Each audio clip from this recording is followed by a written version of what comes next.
Welcome to Behind the Schemes, a discussion of how commerce, corruption, and counterfeit cures are destroying our planet's precious wildlife.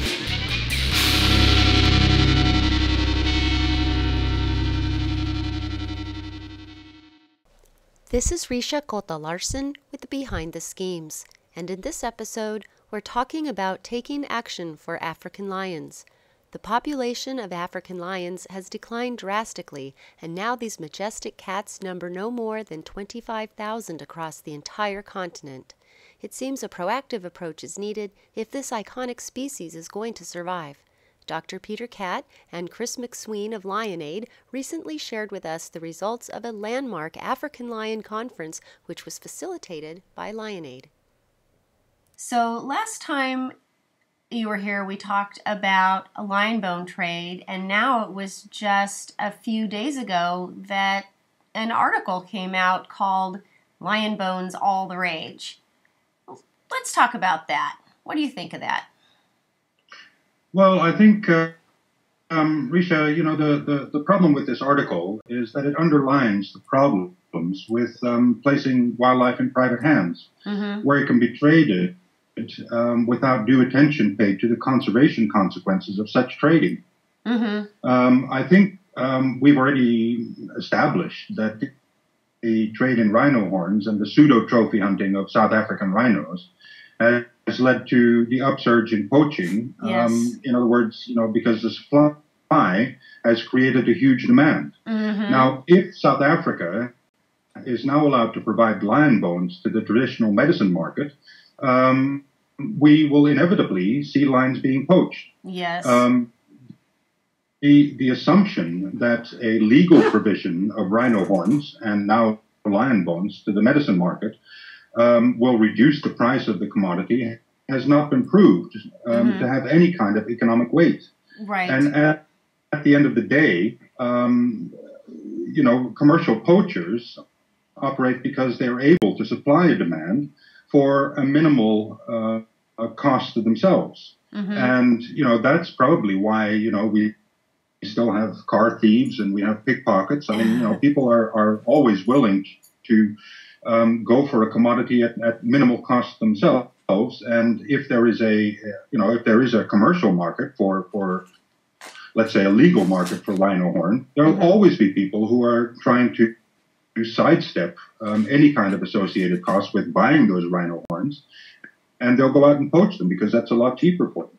So the concept that trade in a commodity is free from any kind of social responsibility went out a long time ago. And, that's why companies are now often brought to task for their various trading practices. We can talk about, for example, the tremendous impact that palm oil plantations have had on tigers and orangutans in Indonesia. Yes.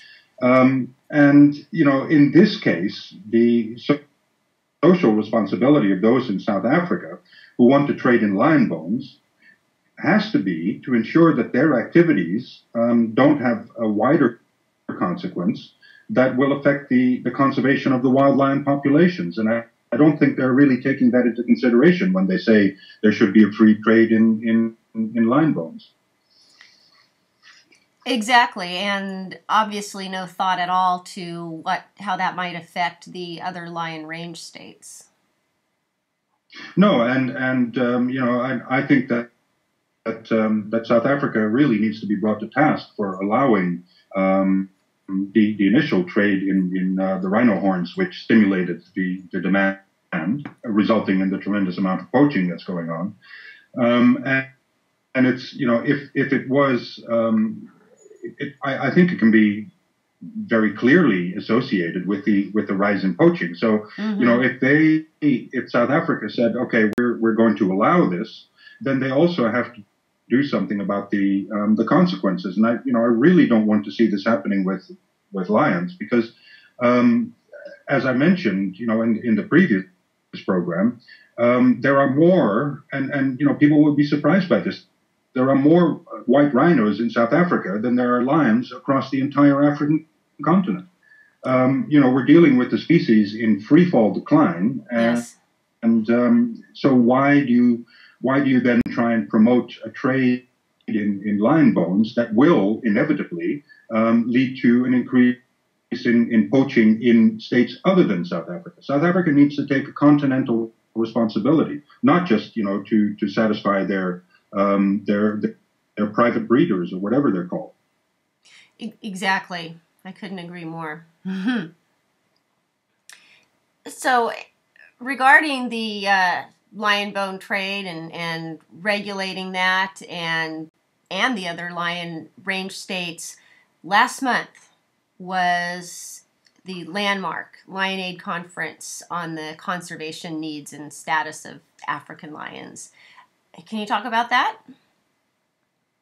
Yeah, I mean, we were very privileged to receive funding from the UK government through the Department of Environment, Food and Rural Affairs Mm-hmm. to be able to organize this conference. Now, we weren't able to invite all the African lion range states to this conference.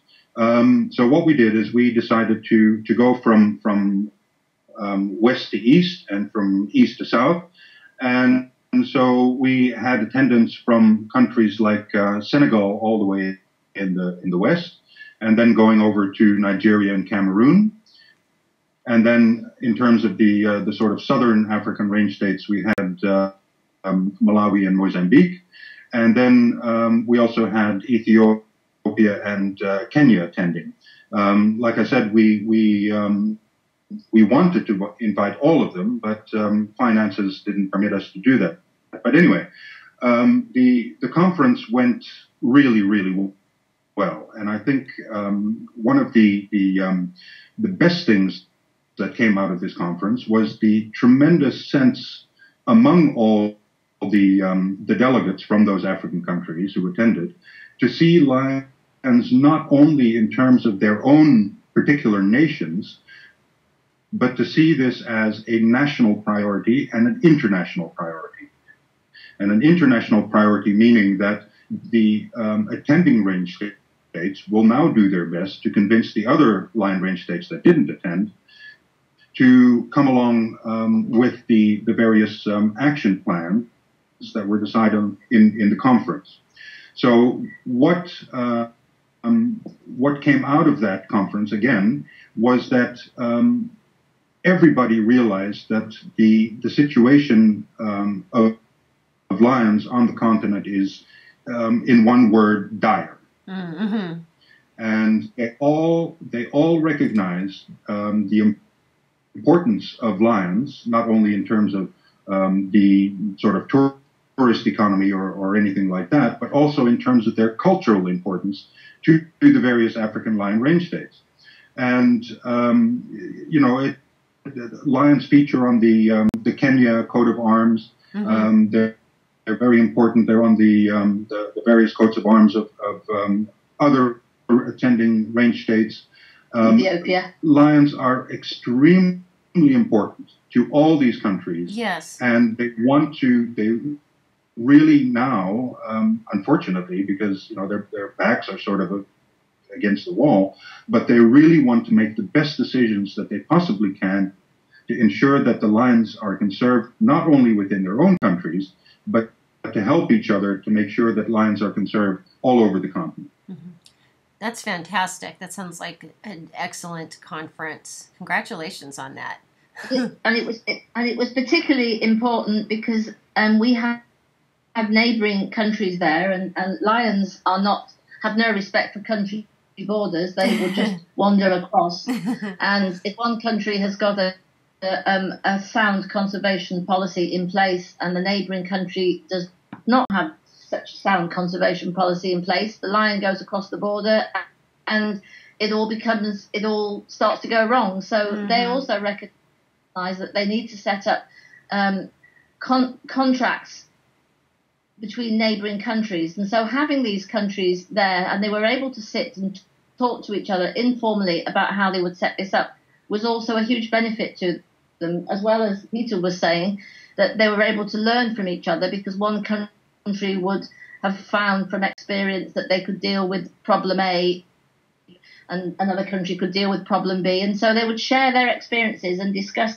this. And there was a lot of synergy at this conference, huge amount of energy and a huge amount of synergy. And it was a privilege to be there with them. Oh, that sounds excellent. Had a lot of the delegates, had they met before, or was everybody meeting for the first time, or was there a little of both?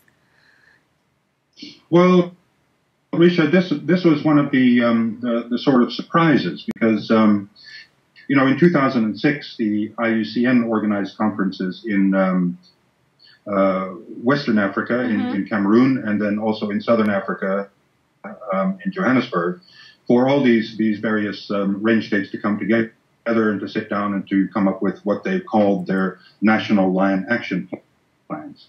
Now, one of the things that we said at this conference is that what this conference was going to do was not going to be an end point. In other words, attendance at this conference and sitting down for this 2-day meeting was just the beginning. And so we didn't want to go the way that the previous conferences had done, where lots of decisions were made and lots of resolutions were arrived at, and then everybody went home and filed it away in some filing cabinet or put it on a shelf and then forgot about it. Right.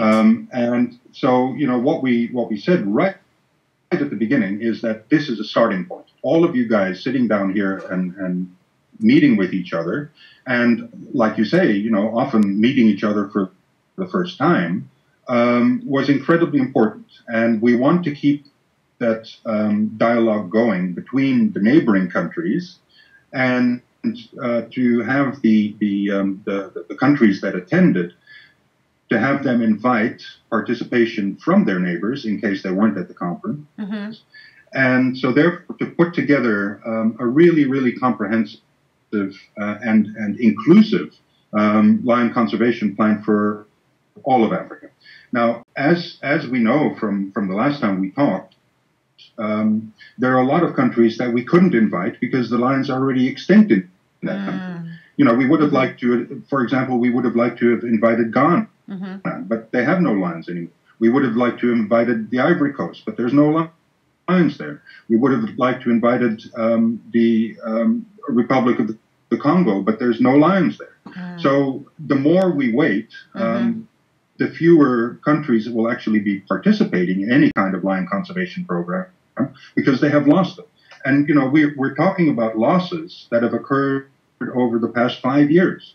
We're not talking historical losses. We're talking immediate losses where all the lions in that particular country have gone. Oh, my gosh. And, for example, a very large state, the size of, for example, Nigeria, might these days have something like 30 to 32 lions left. Oh, my God.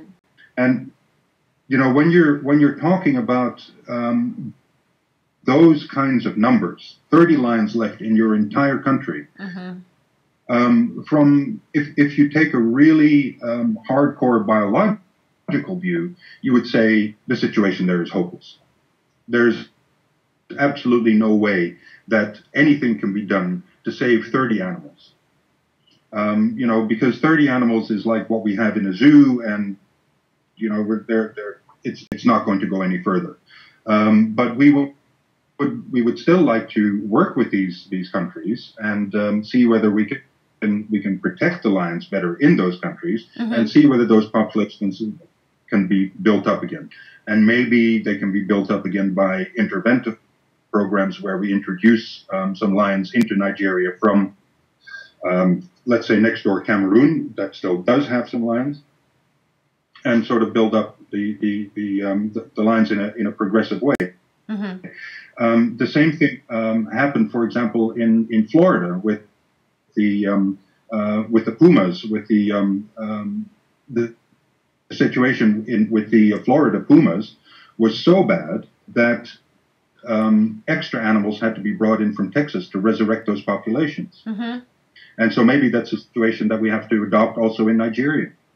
The thing that was very important there, that there was a huge cooperation between the countries, and they were very much wanting to work together and with us to bring about what we're all looking for, which is to stabilise lion populations. And that's very important, because it's sometimes quite different from the impression that maybe we all have of how it is in the African lion range states. And, you know, I can tell you now from being at that conference that there was a very positive atmosphere there, that the countries that attended very, very much want to keep their lions and do what they need to do to bring their lion conservation plans to such a state that the lions will be further protected.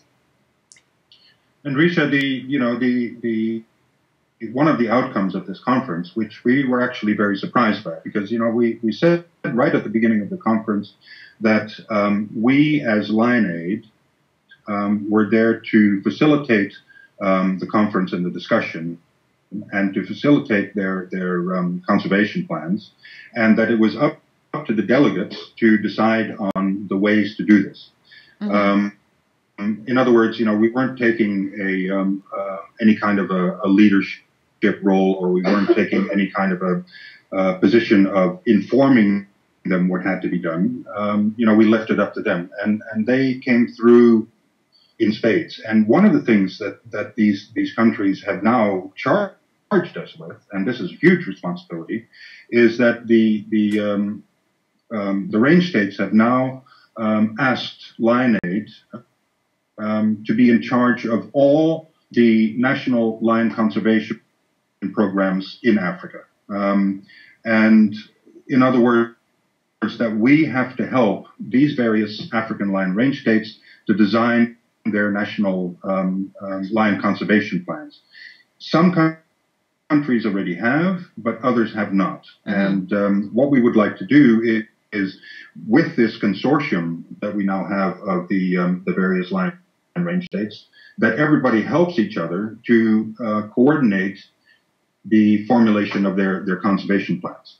And Rhishja, this is really big, okay? Because what this means is that we as LionAid are now charged with probably one of the most important aspects of all lion conservation on the continent.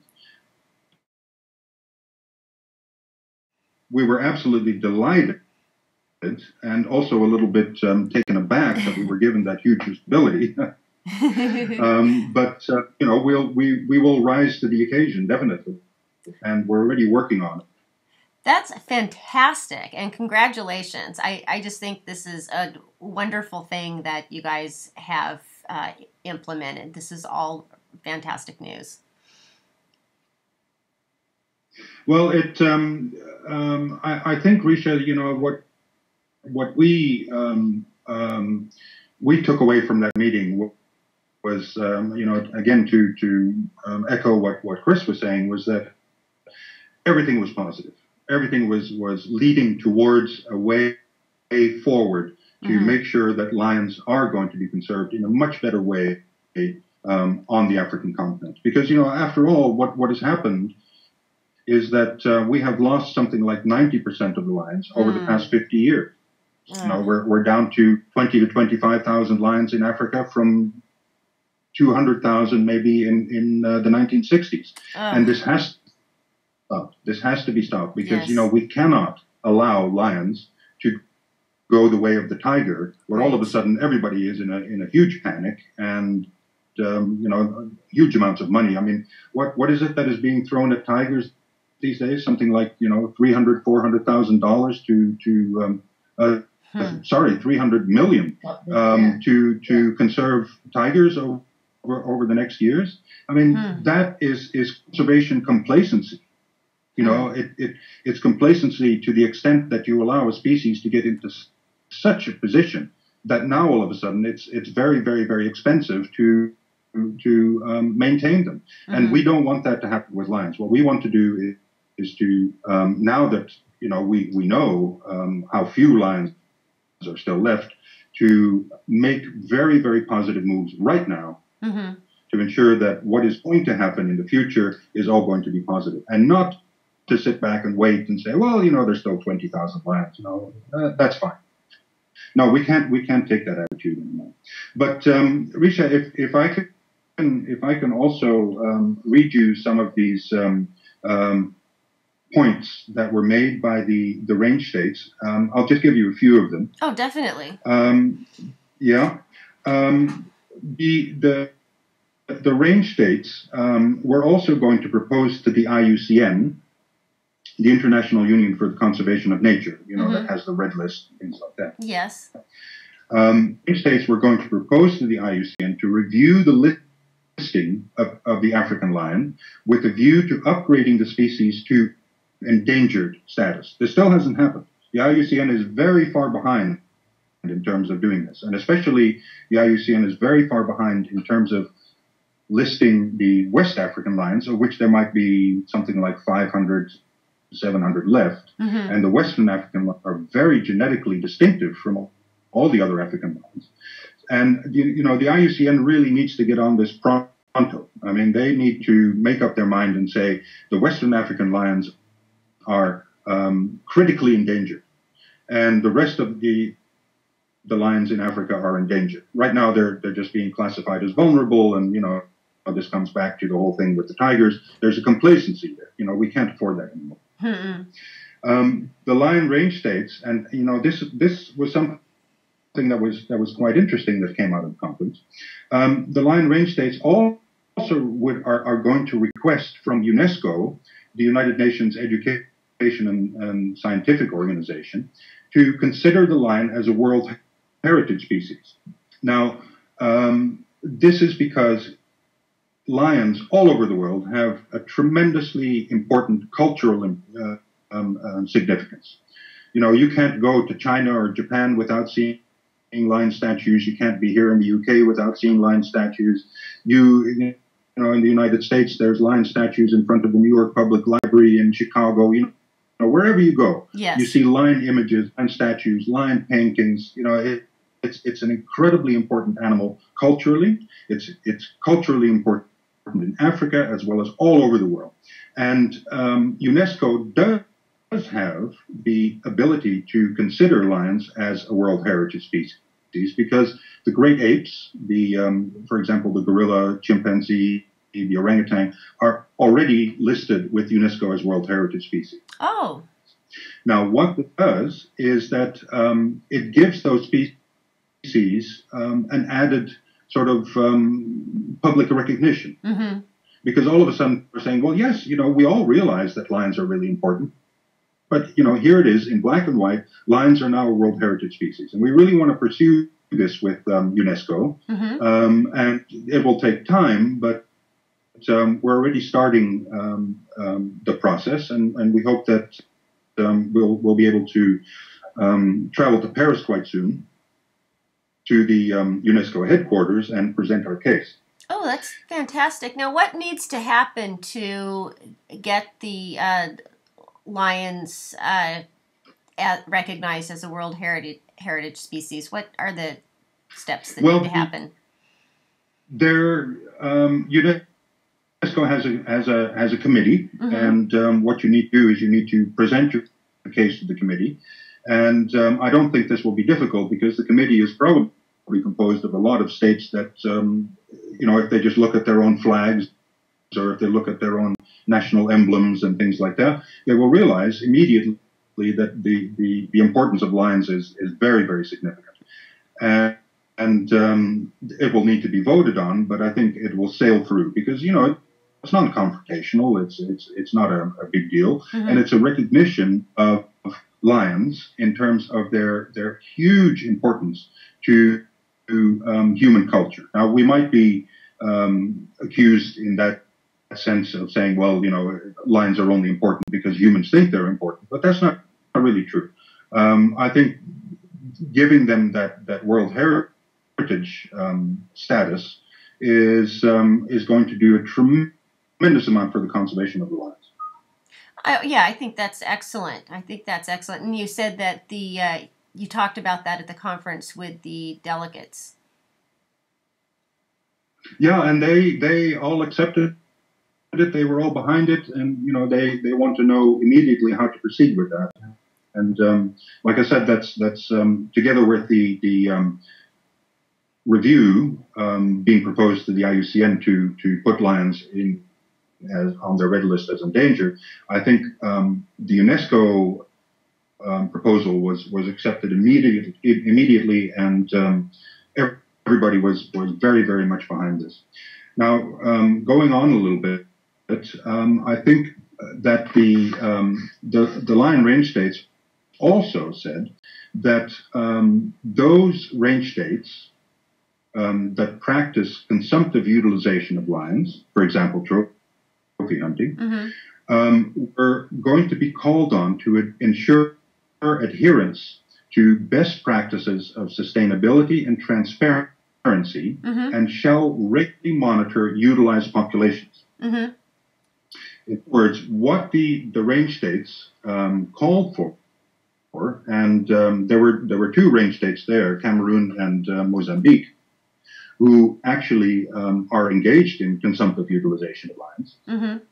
And they said, yes, we recognize that one of the really important things in order to be able to say that any kind of utilization of this rapidly disappearing species, any kind of utilization has to be seen as sustainable. Right. And we will facilitate that. We will facilitate, for example, independent organizations to go into the hunting areas, to go into the hunting concessions, and have a very close look at the lion populations there compared to lion populations that aren't utilized. So, in other words, what is the male to female ratio? What is the reproduction like in these populations? All the various things that we suspect are going wrong with overutilization. The range states are now saying, yes, come in, have a look, check it out, and if you tell us that things are going wrong, then we will amend our hunting practices, which is absolutely fantastic. Oh, absolutely. And it completely makes sense. I mean, it's better for everybody. It's better for the people that are utilizing their populations in that way. And of course, most importantly, it's best for lions. Well, yeah, you're right, Rhishja, because, one of the things that we always hear from the people who are utilizing the lions is that they're doing it in a sustainable fashion, but this has never been proved. So let's make sure that it is sustainable, and because the range states themselves who are practicing this consumptive utilization of their wildlife are all for sustainable utilization. They don't want to get rid of that resource because and they don't want to be accused of unsustainable practices. They're very, very, very open and straightforward about it. We want, if we utilize lions in a commercial way, trophy hunting, for example, we want to do it in such a way that everybody is convinced that it is sustainable and it is not damaging to the lion population in general. And it has to be sustainable, and it can't be contributing to the decline of the population.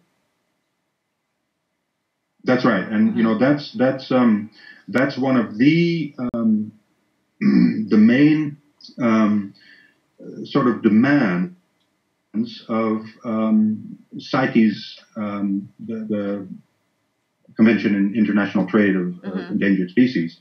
CITES demands that any kind of trade in a species, in an animal or a plant or whatever, is going to be sustainable and is not going to affect the conservation status of that species negatively. Right. And, the range states were all for this. They said, yes, 100% we're behind this. That's excellent. And speaking of CITES, we talked before about uplisting African lions to Appendix 1. Tell us what needs to happen to make that a reality. Well, the next conference of parties is going to be about a year from now, and in March 2013. March 2013. March, yeah. And It's going to be in Thailand, and a lot of the signatories to CITES are going to send their delegates there, and any kind of uplisting proposal to CITES is going to have to be considered by the various parties who attend. Now, a lot of these countries are not obviously going to be line range states, of which perhaps only something like realistically maybe 15, 16 line range states in the world these days. But what it needs to be able to pass up to Appendix 1 is a 2/3 majority of votes of the attending parties to the conference. So what has to happen is that a particular range state or a consortium of range states needs to propose this to the conference of parties, and then it will be subjected to a vote, and then it may or may not go up to Appendix 1, because unfortunately CITES has been very widely criticized for being overly politicized and taking political stances rather than scientific stances in terms of trade in species. Because you have to realize, the trade in plants and animals yearly is worth billions and billions and billions of dollars. I mean, it's unbelievable how much that trade is worth. And so therefore, if you're talking about something like a lion, which does have a commercial value to various countries, both consumptive and non-consumptive, there will be, there can be predicted a certain level of resistance to putting it onto Appendix 1. Now, I don't see why the states or the organizations or whoever would list Appendix 1 for the lines should be threatened by that, because it is all for the good of the conservation of the species. And as I was saying, in about 5 minutes ago, the range states already agreed one of the most important aspects of the uplisting. In other words, they already said that if we are going to practice consumptive utilization, then it has to be monitored, and it has to be straightforward, and it has to be not opposed to the conservation status of the species. That's basically all that CITES is saying. The resistance to put species on CITES Appendix 1 is perhaps influenced by the constant arguments over whether or not elephants should be on Appendix 1. And as you know, some countries have been able to achieve what they call in CITES terms a split listing, where some countries have elephants on Appendix 2 and some countries have elephants on Appendix 1. CITES doesn't really like this because it's very difficult to enforce, because you don't really know unless you do. The tests are available, but it's very difficult to do them, to be able to determine where the tusks come from. There are countries, and I won't name them, who have recently applied to CITES to downlist their elephants to Appendix 2, and the genetic tests from the confiscated ivory that has been coming out of Singapore, Hong Kong, and various other places have clearly shown that the ivory is coming from those countries, the poached ivory is coming from those countries that are now saying, we want to put our elephants on Appendix 2. In other words, we're taking good care of our elephants, and we want to be able to trade ivory. Right? Oh my gosh! So, and I think also one of the reasons why some people might not want to place species on CITES Appendix 1 is because it takes a little bit of the control away from them and puts it in the hands of or the oversight of the trade, puts it into the hands of a consortium of nations, the whole CITES group, for example. Yes. So they said, hey, look, these are our resources and you can't tell us what to do. And there is some truth to that, but also, apparently what CITES, at the end of the day, what CITES is trying to do is to say, look, trade in Appendix 1 species is fine. It's allowed.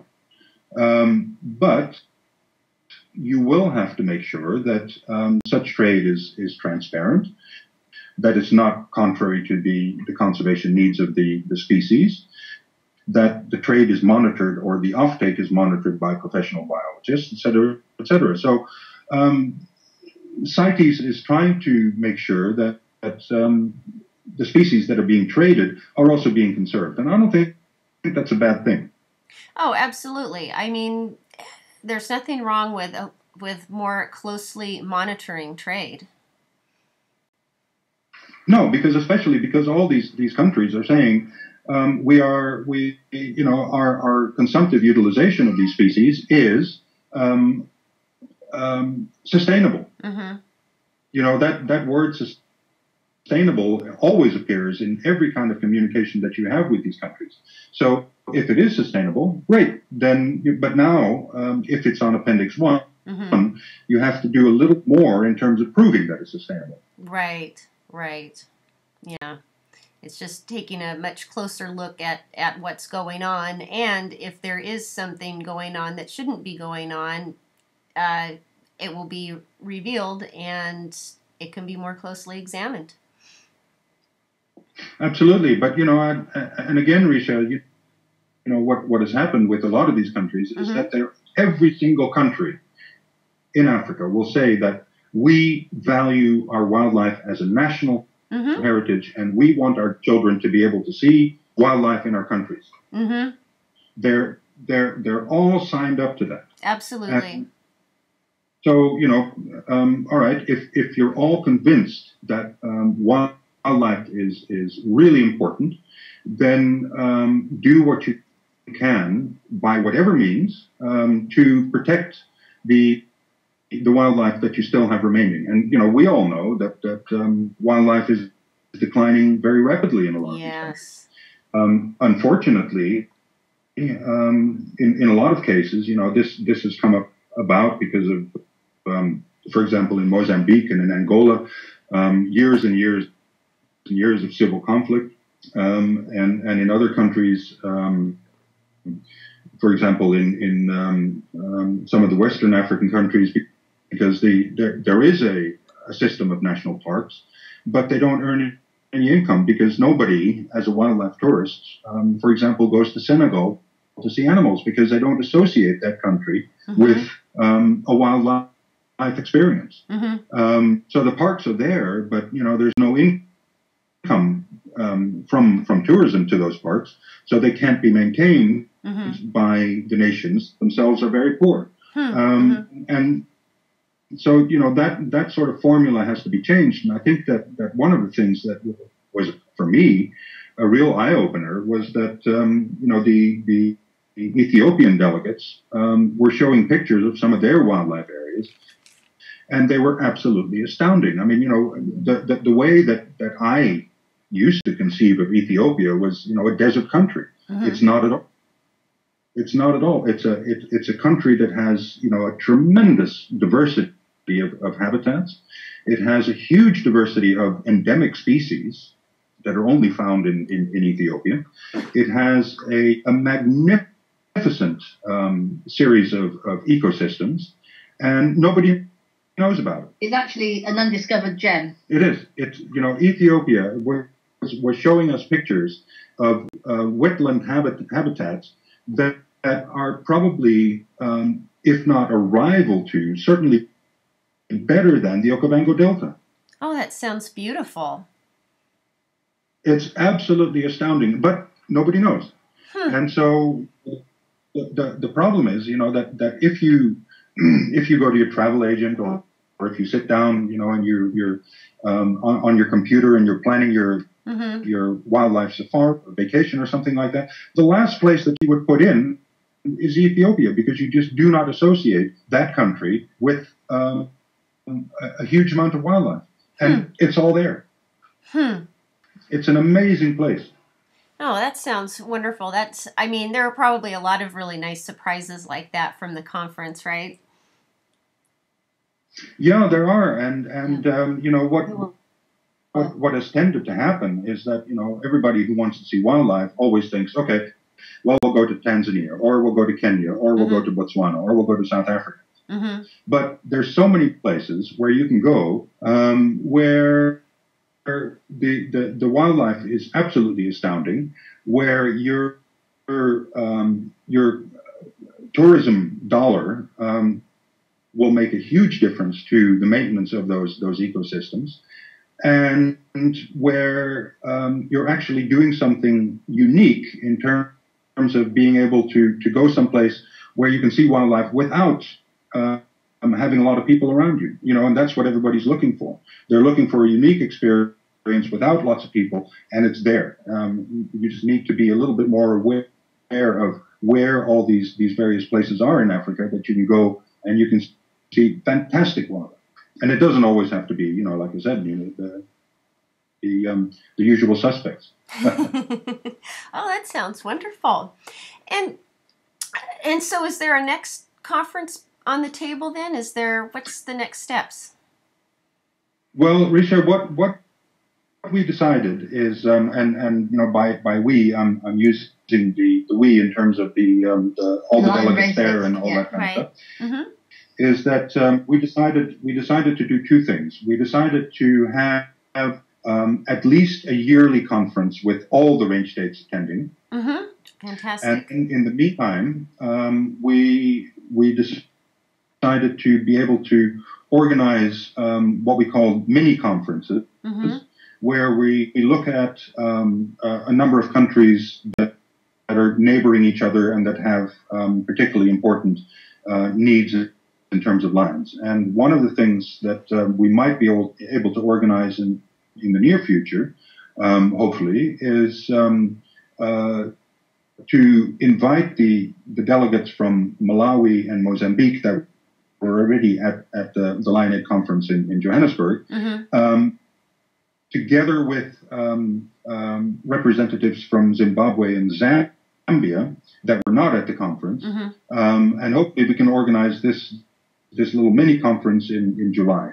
And there's two reasons for that.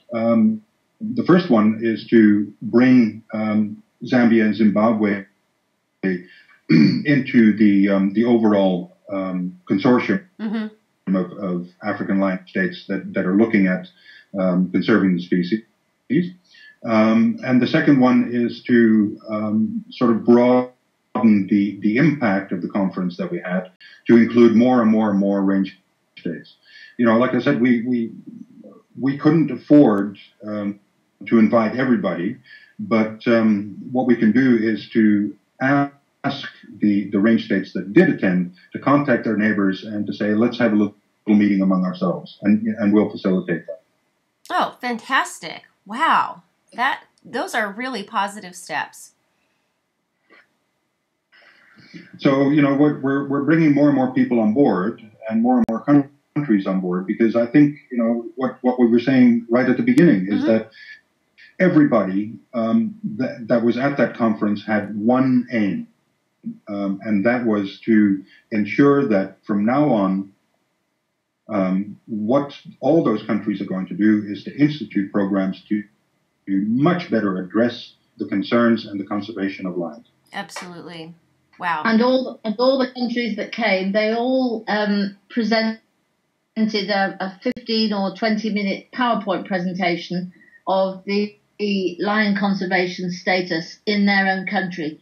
And that was obviously of enormous value to us, but it was also of enormous value to the other delegates. And many of them mentioned this at the end, that their eyes had been opened, that they weren't the only ones having problems and issues and struggling with solutions to the problems that they had. for their lion conservation, suddenly they were able to understand a lot more about their neighbours. And once you understand that somebody else has got a similar problem to you, then you start to work together. And Lion Aid has been asked to work with them, and we're doing that now. We're doing that every day. We're in constant touch with these 7 nations, organising with them the next step. So these conferences are going to help that.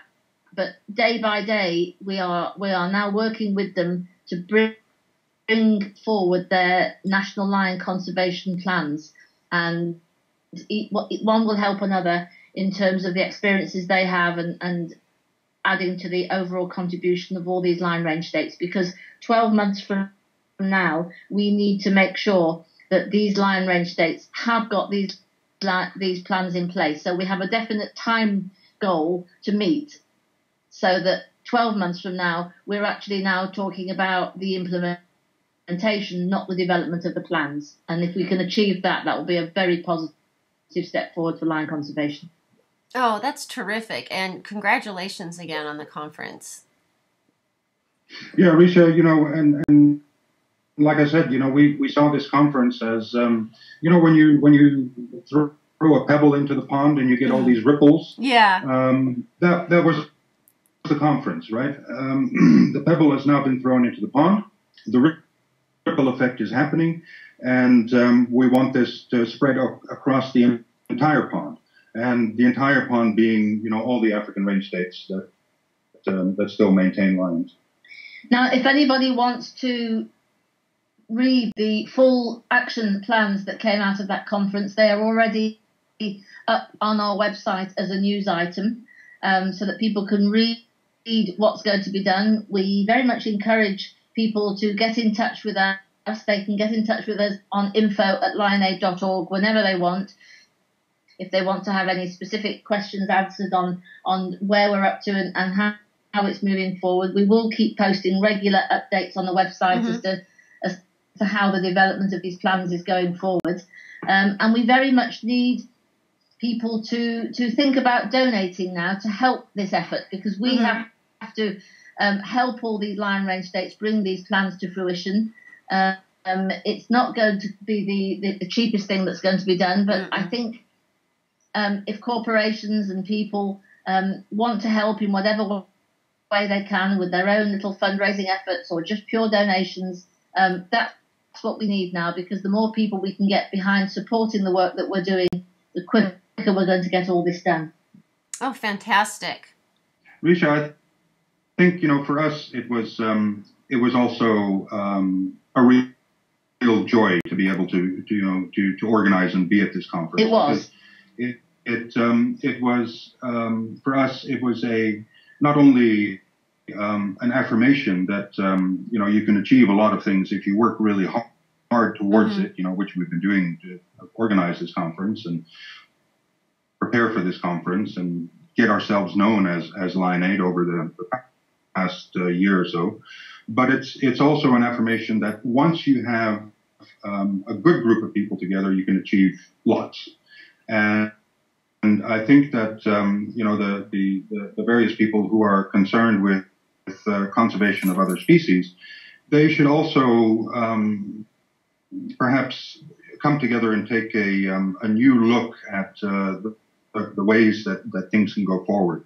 Because I think the reason why not very much happened in terms of lion conservation, and the reason why lions are in such dire straits these days, is because in the past people just couldn't see the way forward. They couldn't see the new ideas. They couldn't see the fantastic potential that was there in terms of getting people just to sit down and talk to each other. I mean, it sounds very simple, but organizing that and getting people to sit down is sometimes a little bit more difficult than you think. But once it happens, it's so fantastic.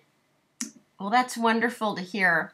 And thank you guys so much for talking to us again about this very important topic, and congratulations again on your successful conference. Well, thank you, Rhishja. Thank you so and much. as you can tell, we're a little bit enthusiastic about lions. Excellent.